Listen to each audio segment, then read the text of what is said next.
giving it a shot. I'm really excited to be in front of this amazing group of people today. So let me start by thanking you all for your time, especially amidst all that's happening in the world. That being said, and as the saying goes, the show must go on. So today we're going to be talking about something that's very near and dear to me, and that's innovation, especially as it relates to immersive reality. Not just why we need innovation, but how we might rethink how we evaluate innovation as it relates to XR.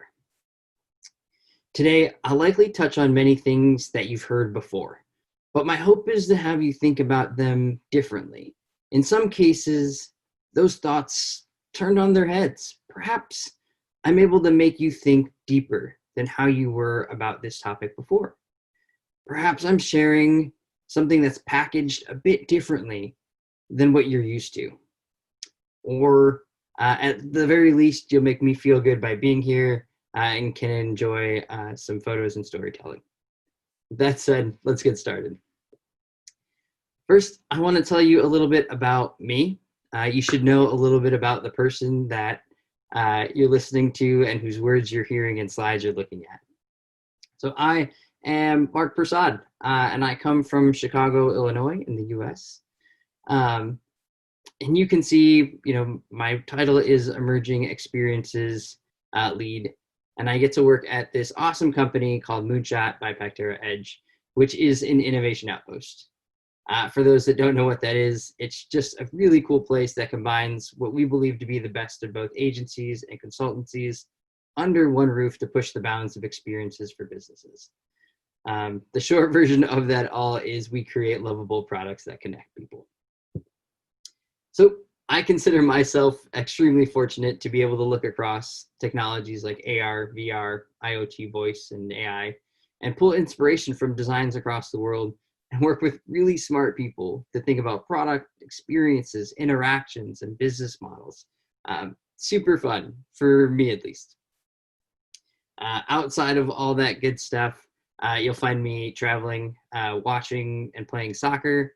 For those soccer fans out there, my squad is Manchester City. I know that might sound a little controversial. Feel free to write down your favorite soccer team in the chat as a way to just interact and have some fun while we do this. Outside of that, food and people, right? And as I was thinking about writing this list, it came to me that the two parts of this that really come together for me are community and culture. They fascinate me. I love being a part of them, and I love learning about them. And I'm really happy to be part of the VRARA community and this culture of innovation that we have here. So without further ado, let's jump in. And before I do just that, two quick poll questions to get me to know you guys a little bit better and to make this a little bit more interactive, as I don't love just hearing my own voice. I'd love to hear from you. So on the right side of Hopin, you can switch over to the poll tab. And the first poll question that we're gonna ask is really simple, a little bit about you. Which role best describes you? Designer, product manager, engineer, executive, consumer, or perhaps other/enthusiast? Take a second and answer that one. We're also gonna be putting up a second poll question there. Again, a really simple one, but which XR technology are you most interested in? And yes, I'm going to make you pick just one. So select either AR, augmented reality, VR, virtual reality, or MR, mixed reality.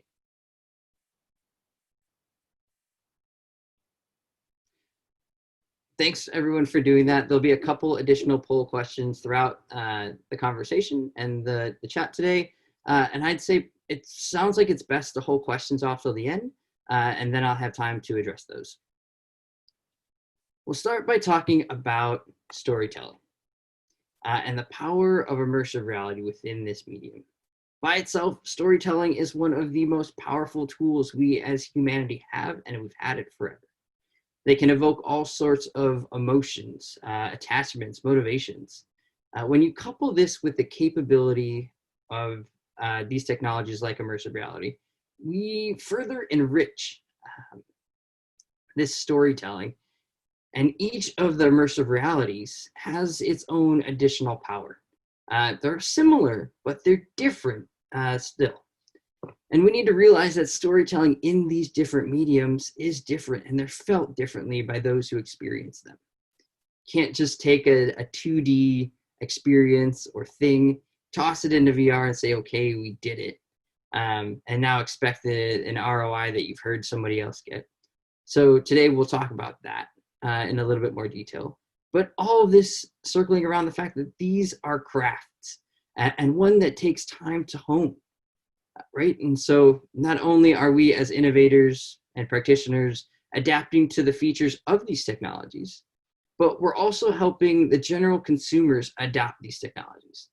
So on the one hand, you have how cool and amazing things can be, and our futurist brains pushing the bounds of where these technologies can go and the experiences lay.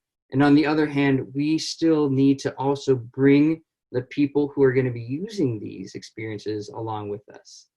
It almost feels like we're putting a teenager in the driver's seat for the first time of a car, and we're teaching them how to drive while driving from the passenger seat, and the car's still being made.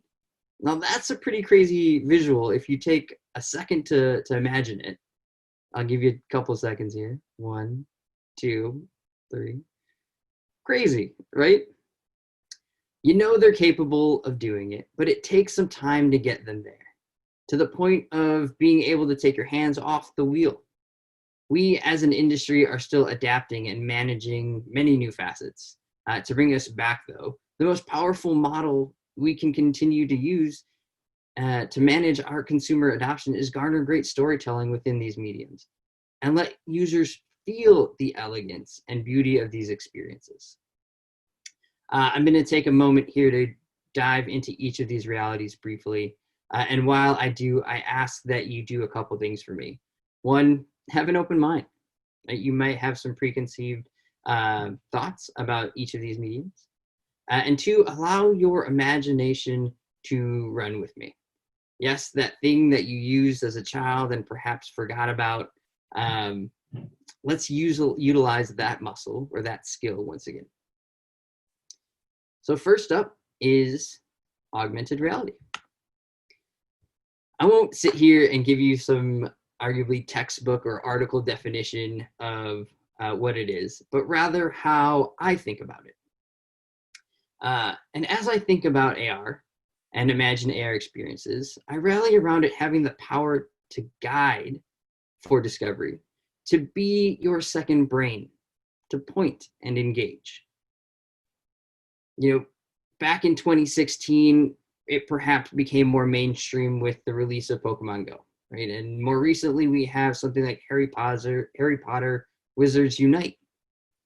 And I'm sure most of us folks heard about that Burger King AR app, which amusingly enough gave you a discount for virtually burning rival ads. Altogether, pretty ingenious if you ask me.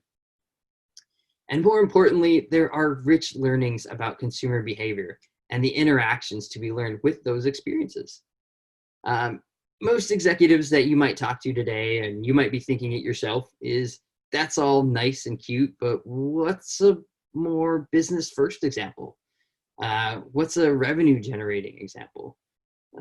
The easiest to share is what I call product context visualizations. And that's something like the IKEA AR app. How does this couch fit in my home before I buy it? Does this lamp fit my aesthetic? The business questions you may be able to answer: can we minimize the effort on the user? Can we reduce the amount of returns, which then decreases delivery labor and costs and repeat pickups? I mean, personally, my back hurts just thinking about the number of times that you'd have to pick up a couch. Now, I imagine I'm starting to get some chin strokes or pondering stares around like, oh yeah, like those business efficiencies do add value for not only the business, but also for the user. Let's move on. Mixed reality is the second thing to talk about. I should share that I have a particular passion for mixed reality, and to a degree believe it will be the future. And I'm happy to be proven wrong, right? I'm not stuck in my thoughts. But it's all aligned with MR's power to be the second brain that actively interacts with your environment and you, where your hands and voice are the interaction mechanisms, the controllers, if you will.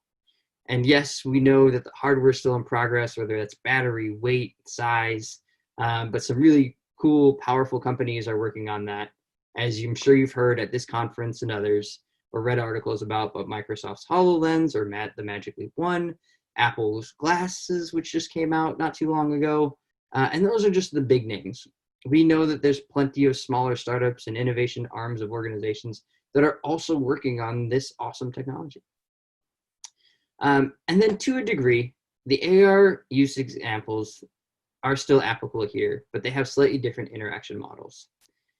But consider seamlessly having navigation directions without having to look down at your phone. I know we've all done it. You look down, you look back up at the road. Imagine not having to take your eyes off the road as you navigate. Imagine being able to more quickly sort through the choice paralysis of a grocery aisle without having to pick up every box and read ingredients.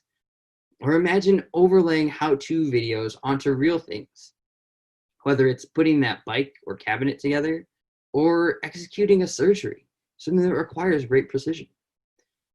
We today have customer service centers to help mitigate the frustration of our customers with our products.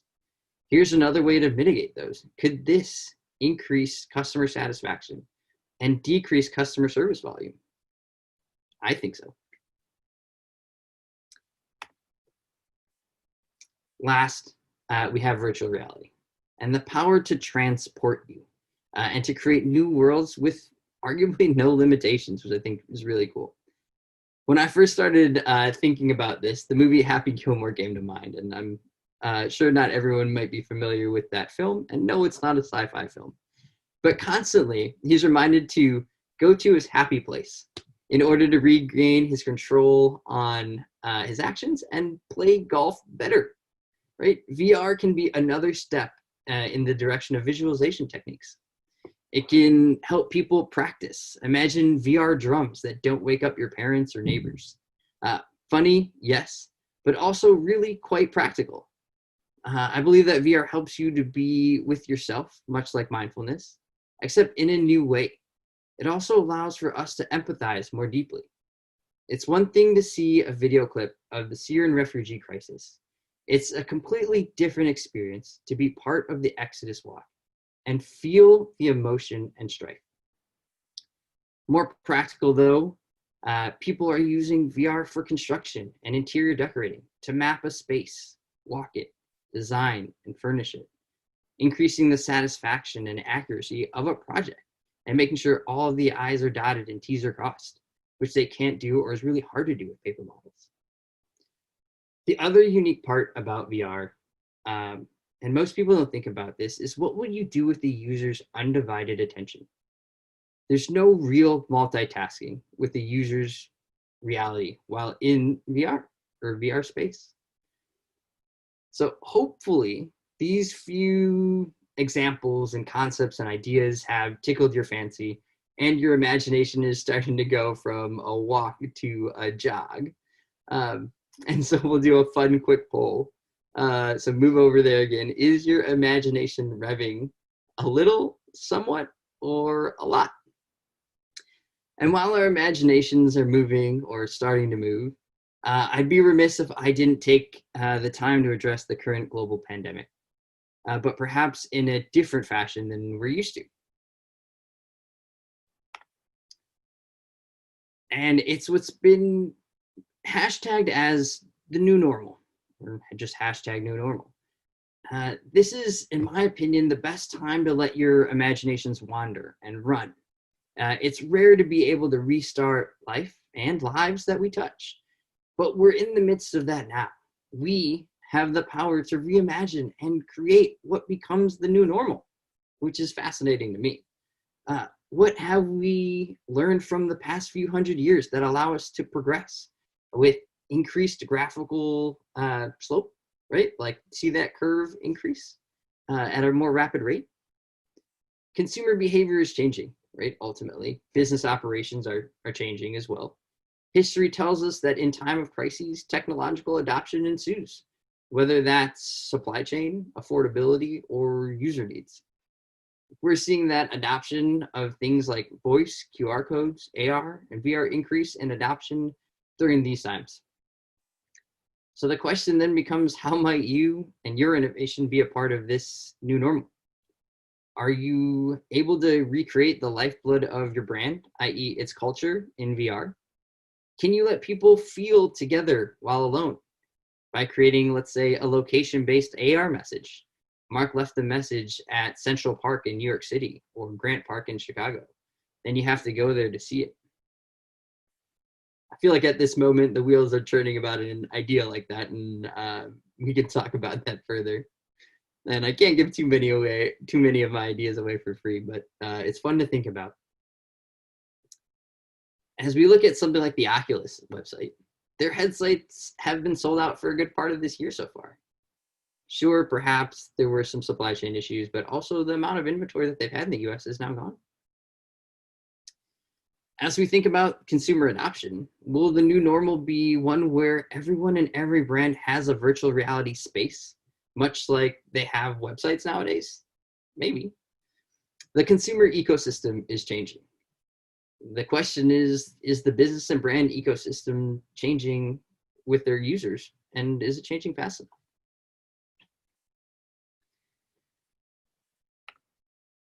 I want to talk about one additional thing, and that's this mindset shift. Hopefully by this point you're feeling a little inspired. So let's start getting a little bit more tactical, right? As we talk about experience ROI, on how we sift through ideas, how do we get ideas, and how do we better understand that experience ROI? This first starts, in my opinion, with a mindset shift. From the executives or those that hold the purse strings and manage metrics, innovation does not start with the business case, unfortunately. I know that in a lot of management consultancies or consultancies in general, or even internal shops, right? Like the question that always gets asked is, hey, like, let me see the business case. Where's the business case? And if anything, in my opinion, that sucks the energy right out of the room, as well as the creativity. And sure, like I come from that background of consultancy, I can give you the total addressable market. I can break that down, overlap that with current market demographics, and then say, okay, sure, there's X amount available, but that really doesn't tell me that much.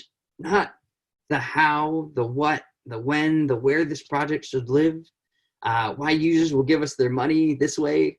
All these questions begin to add up quickly, and you begin to realize that the business case that we would have started with doesn't hold a lot of water because we don't know what the thing is that we're trying to create yet. So all in all, business cases and projection models should not be where you start your innovation conversation. With that in mind, let's work through how to address some of those questions and understand where to start, if not the business case.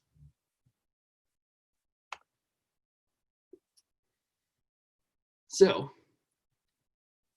I'm going to talk a little bit about idea generation or problem statements, because this is typically the first question I get.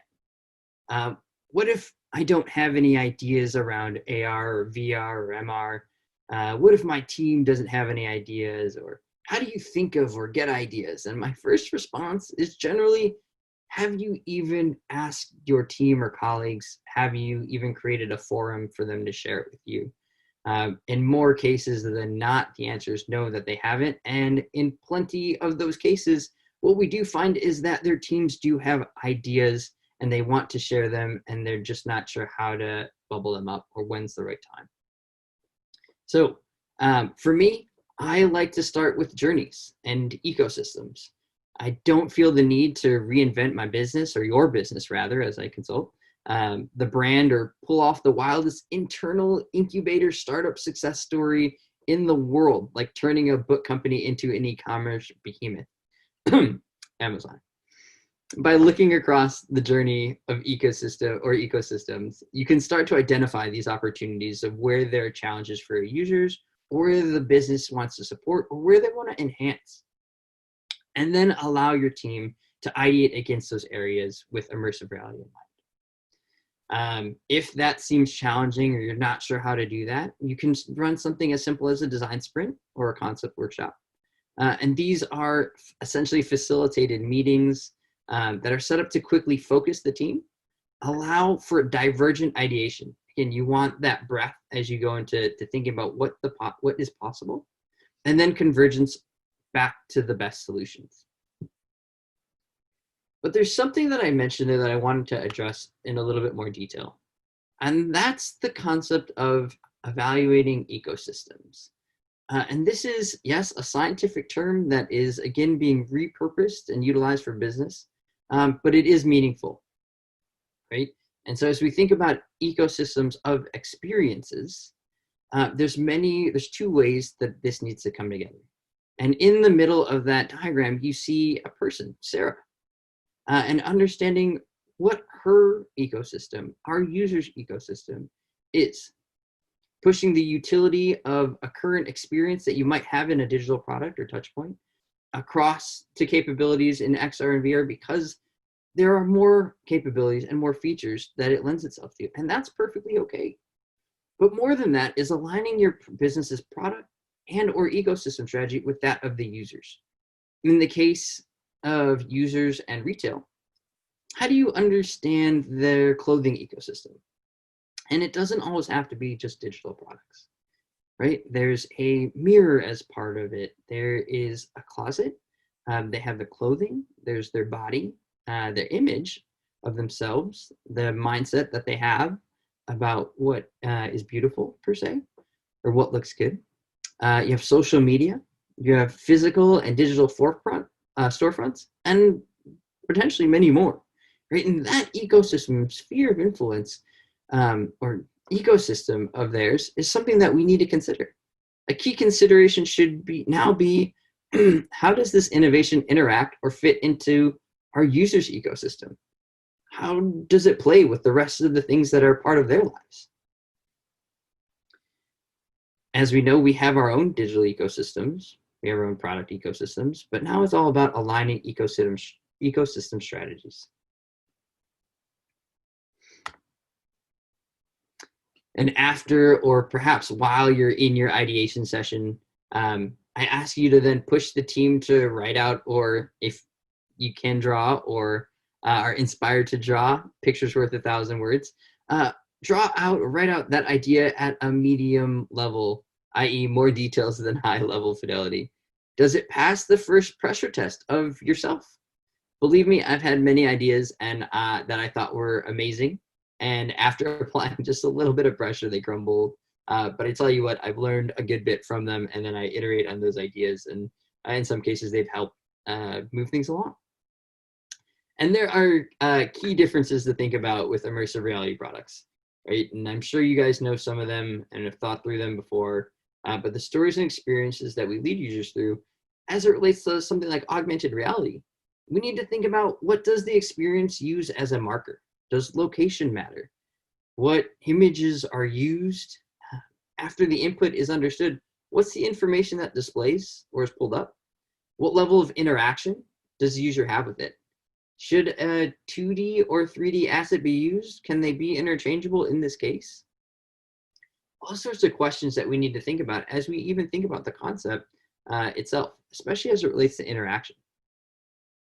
Virtual reality, again, has different considerations. What's the environment like? What's happening 360 degrees around me?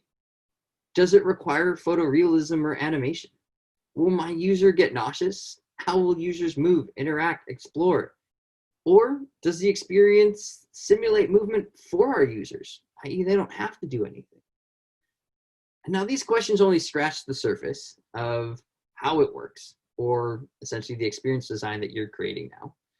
But it starts to get you really thinking through the idea and turning it into an experience.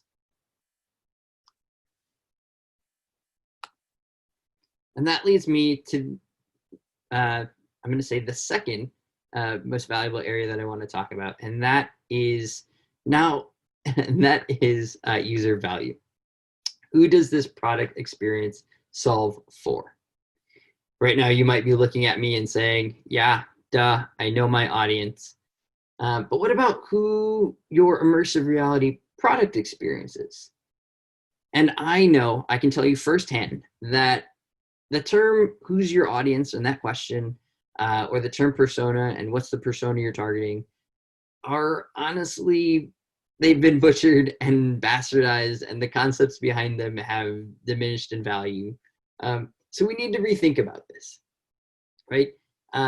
Many people, when I ask them, so who's your audience? They respond with, oh, it's everyone. I want everyone to use this product. It's suitable. And in the spirit of collaboration and innovation and working together, let me reframe the question, and maybe this will change your answer, or at least I hope it does. If I instead ask you, who are your first adopters of this experience? Does it change the answer? Maybe that's the answer, the question you should be asking first. This is also the time to think about the emotion you wish to evoke from your users as they go through the experience. Yes, it might seem a little soft or kitschy, but as we think about the experiences that we're trying to create, emotion is strongly related to these experiences, right? Is it inspirational, happy, sympathetic, supported, or just even unjudged? I like to use what's called the Junto emotions wheel to help me with this part of it, because it helps me delve deeper into emotions than what I might be, or the surface level emotions that we're all used to, like happy, sad, angry, and get to a level deeper. And I think you'll find that going that level deeper will then help you to better address your users' emotions. Another part of this user value is to answer this user-centric question of how does the experience create, deliver, and or capture value for the user. Perhaps it's as simple as increasing efficiency with time savings, or removing thought, like no longer having to remember something, right? Simplifying choices, perhaps, or just being more engaging in some cases than other experiences, right? We know that gamification can go a long way. So these are just 3 questions to think through about your users that will have you on a path, in my opinion, to successful innovation, or realize that the idea that you started off with isn't really holding the water that you thought it might as you thought through some of these user value questions. Last of the few things that I wanted to touch on as we think about the experience ROI is this concept of the product relationship. Now, this may be a new concept for some folks, but I think you'll start to understand the value of it as we talk through it. We're answering this question of what is the relationship we want our users or consumers or customers, or however you refer to user base, to have with our product. Think, these are our users who value a blank, enter relationship, as part of our product.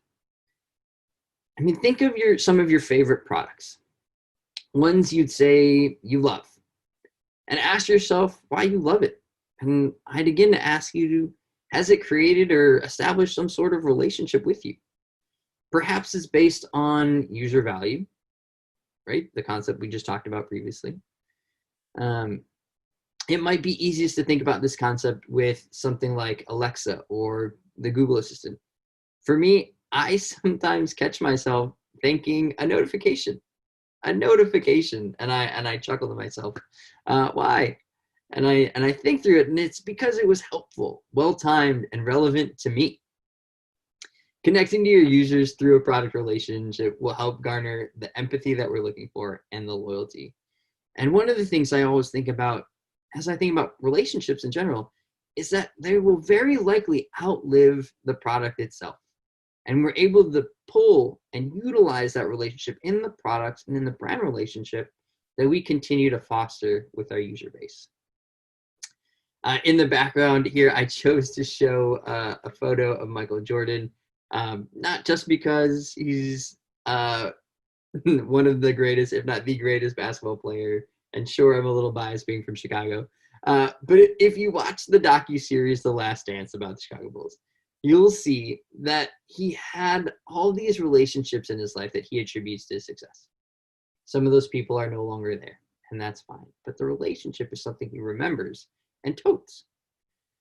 So for me, there was none greater than his father in the story. He used that to push him for excellence.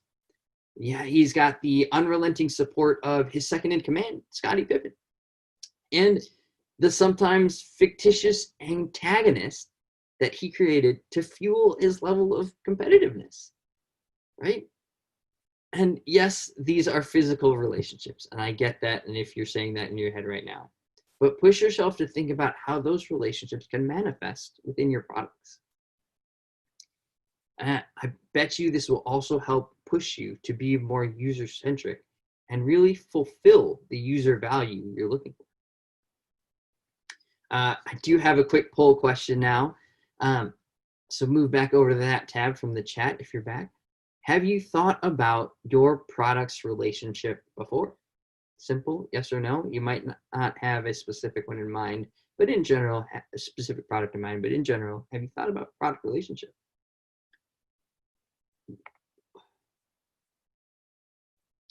When you put these concepts that I've talked about, user value, product experience, product relationship together, what you get is the experience case.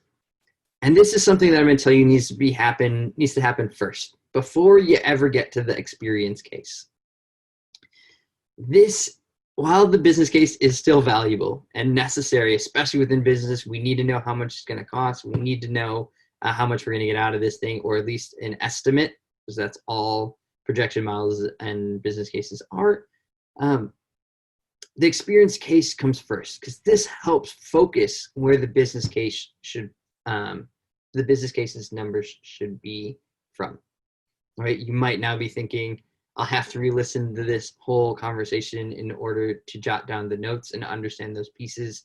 And yes, I encourage you to re-listen to this talk, but I've also done some of that work for you. And ultimately, please know that this is where the experience ROI really comes into play.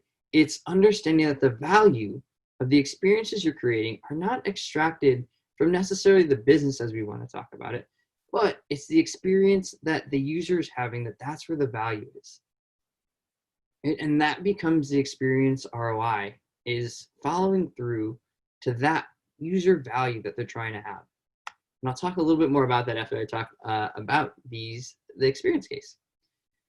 So what I have here, and yes, I realize that I've covered a lot of information and relatively quickly because 30 minutes is just never enough.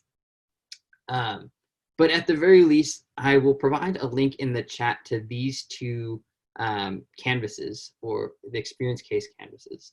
And they'll help you to get started on your XR journey if that's where you are, or perhaps pressure test or evaluate some of the XR ideas that you have already. Right? You can use them in some of your design sprints or concept workshops, but don't feel beholden to the words that are on them. Mainly focus on the concepts that they speak about. There are two areas, however, that I didn't mention in the previous slides that I just wanted to touch on really quickly. And the first of which is leap of faith assumptions, and that's that long bar on the bottom. These are essentially your user behavior or market unknowns that need to be evaluated, right? You've made an assumption of some sort. The best example I have is a business like Airbnb, right? And one of their leap of faith assumptions may have been, would people really stay in others' homes? And alternatively, would people really be willing to let strangers stay in their homes? Right? Those are two really big questions that make their product and business work. Another on that bottom right side is business value. Yes, I still think business value is really important as you think about the experience case, but note that I specifically left this near the bottom of the canvas, as it's not the thing that you should be thinking about first. So just keep that in mind as you work through these canvases. As I mentioned, the experience ROI, hand in hand with the mindset shift, is how we think of value. The value of the experience, its ROI, is best evaluated and seen in what I would call the fulfillment of the value for users, the return of relationship, of positive association, and ultimately of loyalty, right? And we know how much it costs for gain of customer, the gain cost of customer acquisition.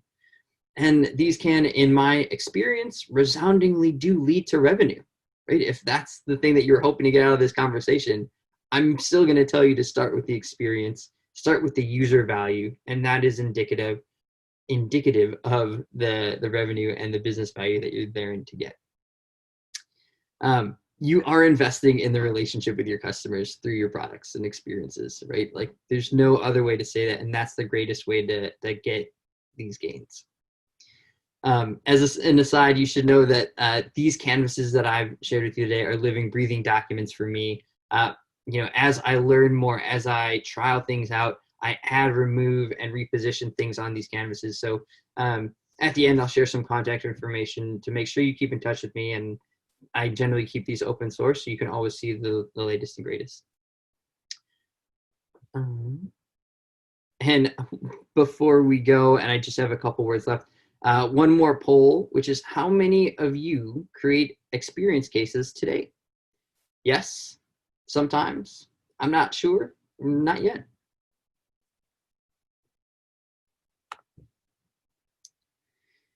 So it's been a rapid 30 minutes. We've gotten our imaginations going with idea starters around the different immersive realities.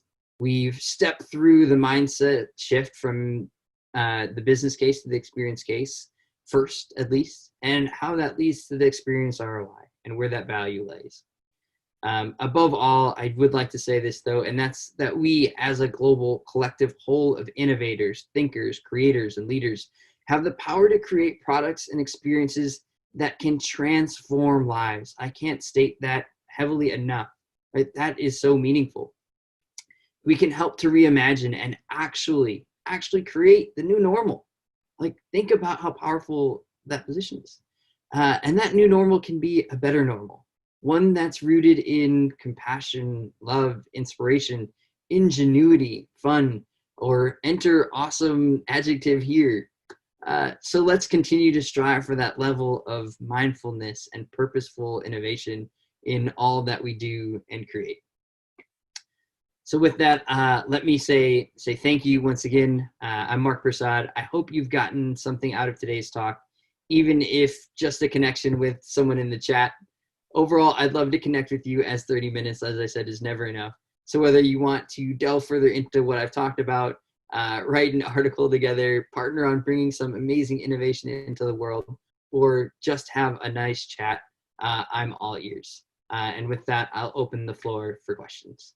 Thanks.